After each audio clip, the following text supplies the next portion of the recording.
The moment the billionaire collapsed on the polished marble floor, the entire building froze, but one exhausted single mother kept moving.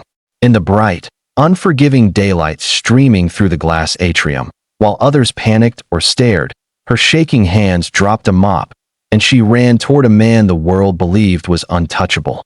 That single, desperate act, one kiss given not from love, but from instinct and mercy, would quietly rewrite both of their lives forever. If you believe that kindness can change destinies and that second chances arrive when we least expect them, please take a moment right now to like this video, comment your thoughts, share it with someone who believes in goodness, and subscribe to Kindness Tales, where real humanity still matters. Maribel Cruz had been awake since before sunrise, as she was every day. Morning light was her enemy and her ally. It revealed the stains on the office floors she cleaned, but it also reminded her that another day meant another chance to keep her small family afloat. She worked as a janitor in one of the tallest corporate towers in the city, a place of glass walls and expensive silence, where her name badge was invisible to most people. By mid-morning, sweat clung to her uniform, her arms ached, and her thoughts kept drifting to her 7-year-old son, Leo, waiting at school with a lunch she hoped was enough. Life had not been gentle with Maribel since her husband died in a construction accident 3 years earlier, leaving her with debt, grief, and a child who still asked why his father never came home. The building was buzzing more than usual that day.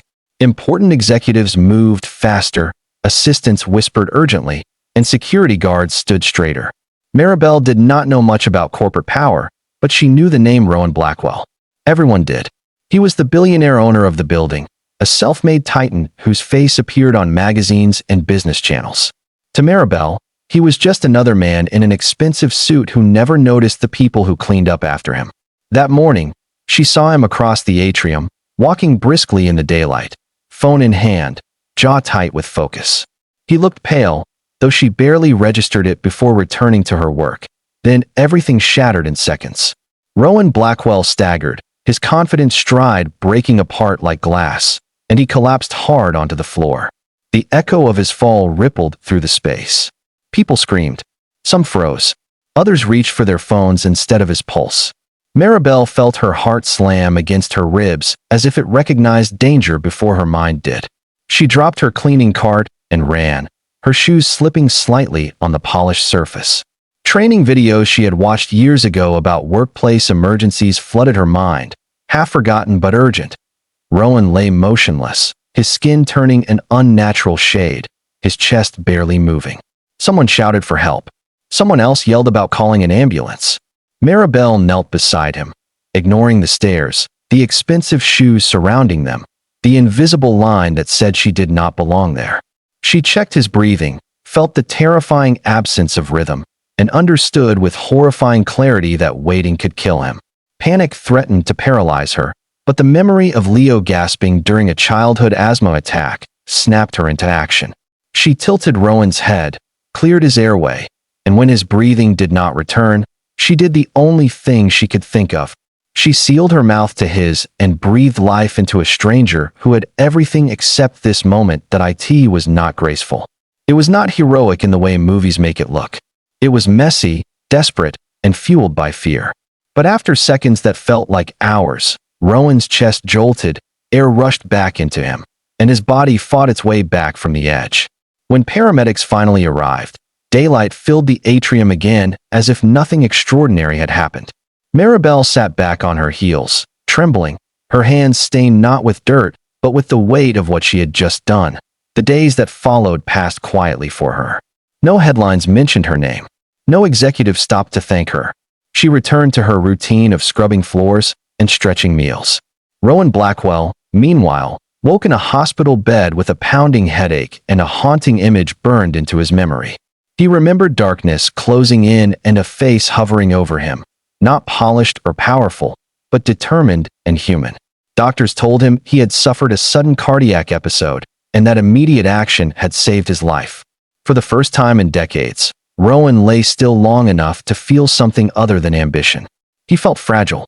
He felt grateful. And he felt unsettled by how close he had come to disappearing without ever truly seeing the people around him. Rowan demanded to know who had saved him. Security footage led him not to a trained medic or a high-ranking employee, but to a janitor with tired eyes and a soft posture. The discovery shook him more than the medical diagnosis. He began watching from a distance, noticing things he had ignored for years. He saw Maribel eat lunch alone, carefully counting her minutes. He saw her rub her wrists in pain and still smile at strangers.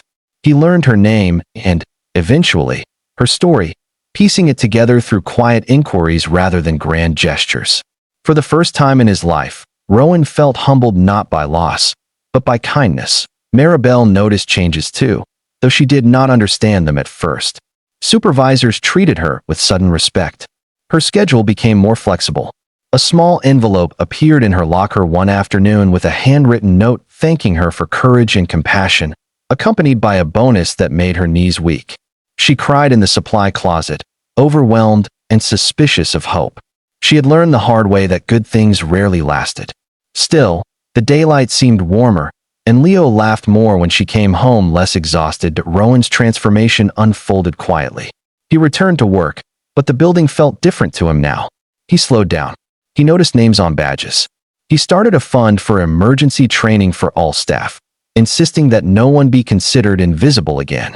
He arranged for Maribel to receive medical training and educational opportunities, not as charity, but as respect. He never approached her with speeches or promises. He let actions speak where words would have felt too heavy. Over time, Maribel's life shifted in ways she never imagined possible. She moved out of her cramped apartment into a sunlit home near Leo's school. She enrolled in evening classes, studying healthcare, inspired by the moment that had changed everything. She still worked hard, but now with dignity and possibility. Rowan watched her growth with quiet admiration, learning from her resilience in ways no boardroom ever taught him. What bound them was not romance or obligation, but a shared understanding that life could pivot in an instant. Daylight no longer symbolized endless labor for Maribel or relentless pressure for Rowan. It became a reminder of that moment in the atrium, when one human saw another not as a title or a uniform, but as a life worth saving. As this story draws close, if it touched your heart even a little, please take a moment to like this video, share it, and subscribe to Kindness Tales, because stories like this only grow when compassion is passed on. And before the ending, we have a special request for you. Please comment below with the word hope if you believe that one small act of courage can change everything.